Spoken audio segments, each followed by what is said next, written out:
Shabbat Shalom, everyone. There is a fascinating reality TV show that has become quite popular in the last few years. It's called The Voice. And it has a very novel and innovative approach to contestants. Basically, you have these different people who want to portray their singing abilities, and they come and they perform in front of judges. But the judges are all facing away from the various singers. So they have to judge the talent and the abilities of these singers without looking at any of their appearance, only by listening to the voice. And if the judge likes what he hears, he presses a button and his fancy chair swivels around and he is, or she, is presented with the wonderful person that they chose. And of course, if we think about it, the voice is an expression, or a person's voice is an expression of something very deep and very internal.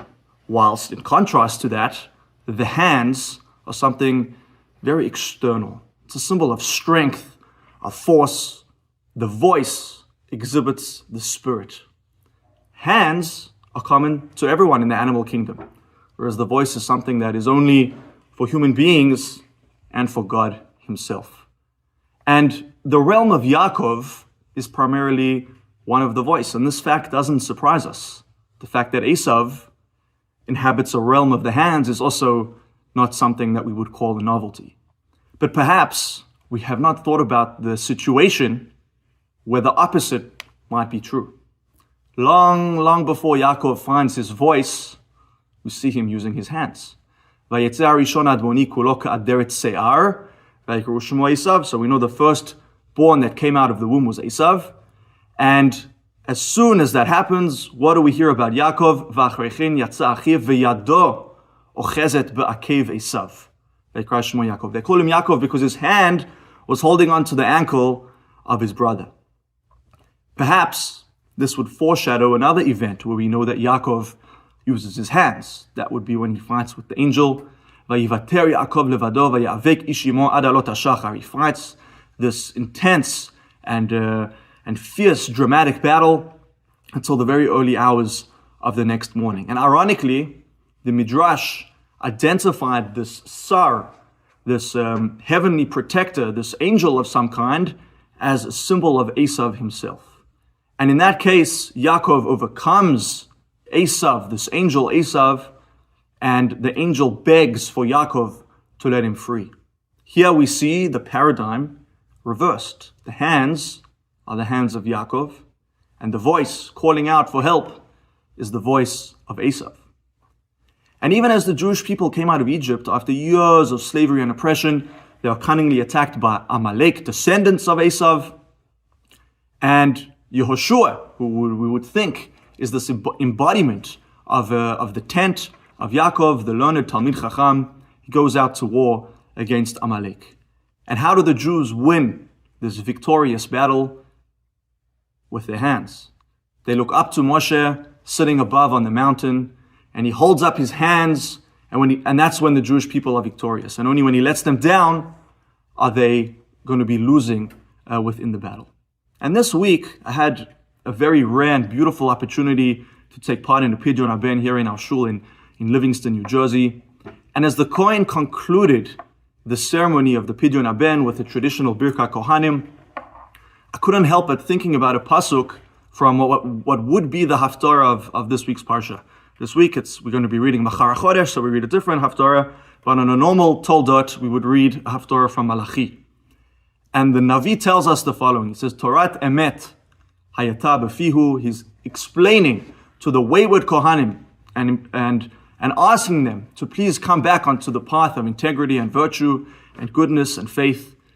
And he says that Torah emet hayta befihu, true teaching was in his mouth, and injustice was not found on his lips.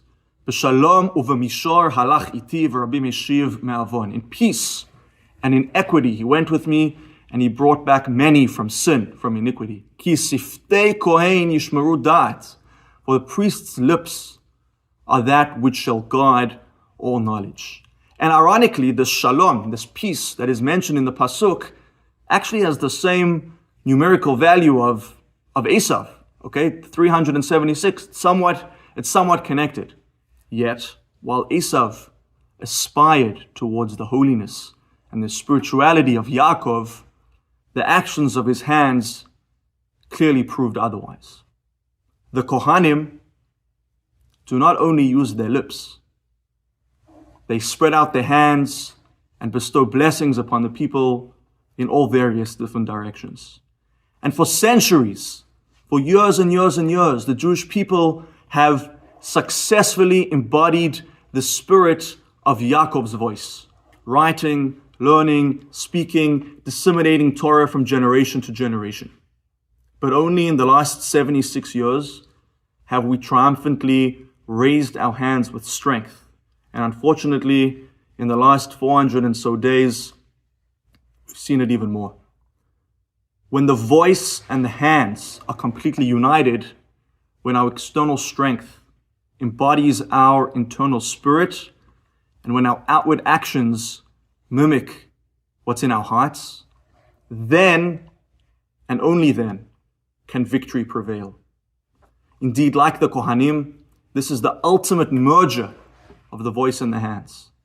And in this context, the hands are lifted not in deception, but in truth, not in war, but in peace, not in anger, but in unconditional love. May it all be, and may be HaKadosh Baruch Hu's will, and our own desires and abilities, that we will be able to have Hakol Kol Yaakov, v'hayadayim Yedei Yaakov. Shabbat Shalom.